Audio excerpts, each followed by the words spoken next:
అద్దాల మేడలు కాదు, ప్రజల జీవితాలలో గుణాత్మక మార్పు రావాలి.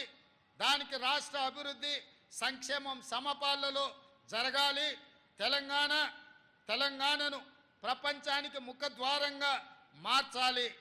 తెలంగాణ బ్రాండ్ను విశ్వవేదికపై సగర్వంగా చాటాలి.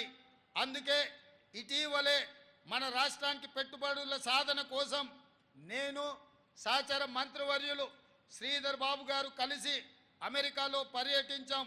అంతర్జాతీయ దిగ్గజ సంస్థల అధినేతలు ప్రతినిధులతో భేటీ అయ్యాం. తెలంగాణ పెట్టుబడులను అవకాశాలను వివరించాం. ఫ్యూచర్ స్టేట్గా తెలంగాణను వారికి పరిచయం చేశాం.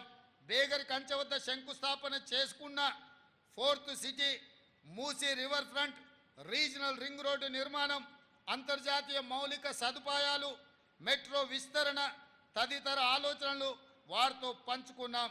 జనవరిలో దావోస్ పర్యటన సందర్భంగా 40,000 కోట్ల రూపాయల పెట్టుబడులకు సంబంధించి ఒప్పందాలను మా ప్రభుత్వం కుదుర్చుకున్నది. ఇది పెట్టుబడుల ఆకర్షణలో ఒక రికార్డ్. ఈ ఒప్పందాలు కార్యరూపం దాల్చడానికి అవసరమైన కార్యాచరణను ప్రభుత్వం ప్రారంభించింది. మన యువత ఉపాధి ఉద్యోగ కల్పనకు ఇవి దోహదం చేస్తాయని మేము సంపూర్ణంగా విశ్వసిస్తున్నాం. ప్రాంతాలు, గ్రామ పంచాయతీలను తెలంగాణ కోర్ అర్బన్ రీజియన్గా గుర్తించాం.